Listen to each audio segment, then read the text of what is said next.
why the iPhone 14 doesn't suck. If you want my honest opinion, when they announced the iPhone 14 and I got to see all the new features, I was kind of disappointed. I think at this point we all want like crazy design changes on new phone upgrades, and that's maybe why it felt like the iPhone 14 falls a little bit flat when you compare it to the 13. I mean, physically it looks the same. By the end of this video, you should know whether this phone is good or bad, or whether this phone is actually worth the upgrade for you. But you know what's even more exciting? I'm giving away the new Apple AirPods Pro 2nd generation and an Apple Watch SE. Oh, and an Apple Watch Ultra, maybe even some more things. All you really have to do for your chance to win is be subscribed and leave a comment below, but check the link in my description to find out all the information on how to enter. And yes, this is an international giveaway. Get pumped. So by going off Apple's promos, what makes this phone exciting is the fact that it comes in this new blue color. Just kidding. It also now comes in a new size, a 6.7-inch model. I'm holding the 6.1-inch, which is like the classic iPhone size.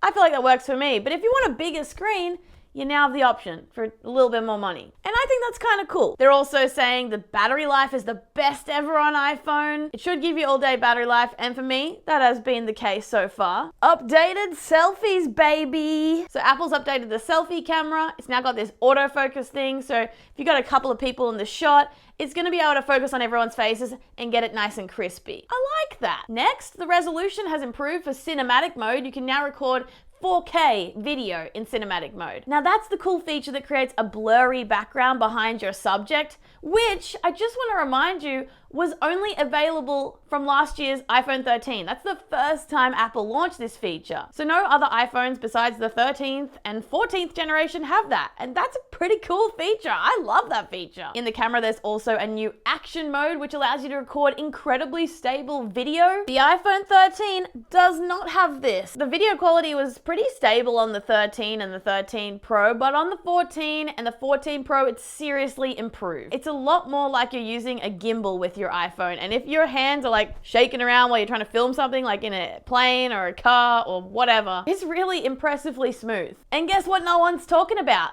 Back repairability. What does that even mean? What does that word? According to Apple, the 14 has been designed with an updated internal architecture. That's their wording, not mine. Wow, it took me so many takes to get that. Apparently, not only is that good for thermals, like heat dissipation and gaming performance, etc., but it allows for easier repairability. Hello, cool. So the back glass is not fixed to the main housing, which enables easier back repairability. Did you see that? Like a little bow. That's all I know about that. I would go on, but I haven't seen this tried and tested. I don't actually really know what this means. I just know it's a fact. What else? Groundbreaking safety features. That's what Apple's saying, and I agree. It's pretty impressive what they've done. Apparently now your phone can detect whether it's been in a car accident. So if you're in a car accident and your phone's there too, it can call emergency services for you. How, you may ask? Well, it can detect, I think it was the G-force of the crash.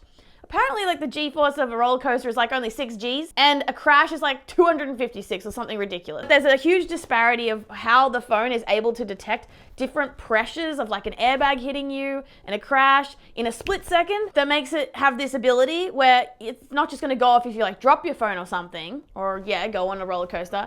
It knows. It's a hard one to test.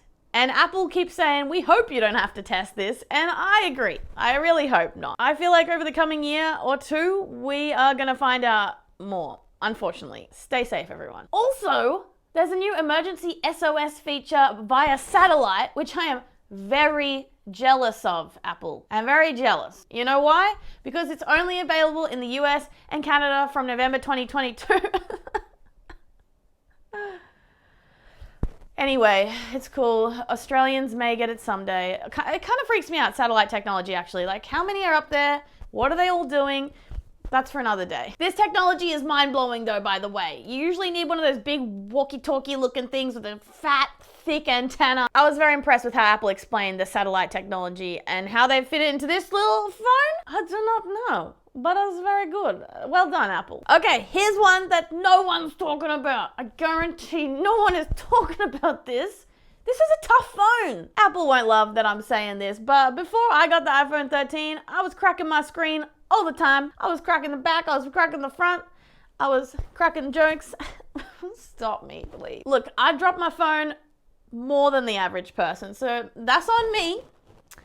But the 13 and the 13 Pro, seriously, I have dropped them many times from many heights on all kinds of hard surfaces, and I haven't broke my phone. I don't know how. Well, I suppose Apple does, because there's a ceramic shield on the front and the back glass is super strong. Apple calls it the toughest glass back on a smartphone or something like that. Crazy. It's a big call, but I'm with them. I'm with them on this.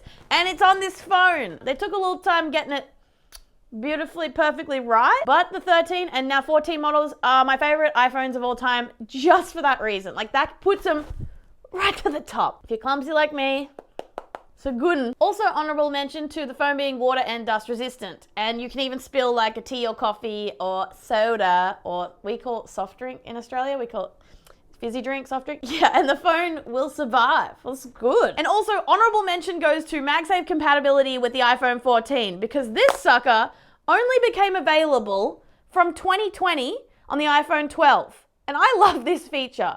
This is the cool wireless charging puck that you can use in a charger, and you can also slap on Apple's cool MagSafe wallets. You can have magnetic MagSafe like car mounts. MagSafe, people, have we gotten so used to this we've forgotten it's cool? If you have an older phone, like, this is also another reason to upgrade. It's just a really sick feature. I'm obsessed with it. Luxury item, and I still want to say, all iPhones hold up really well. In fact, this is my dad's iPhone 5. Look at this. I'm not kidding. That phone is still going strong. I'm an Apple fan, but I am going to be real with you. If you have the iPhone 13, you probably don't need to get the 14. Even if you have the 12, you probably don't need to get the 14. Even if you have the... Okay, look, the rest is up to you and what you think you need and whether you like the sound of this now or not. But I hope Whoa! I hope if you've enjoyed this video, you will hit the thumbs up for me, subscribe if you want to see more videos like this, and join the awesome crew. I'm also on TikTok and Instagram, and all the good stuff is in the description. So hopefully, I'll see you guys next time. Bye-bye.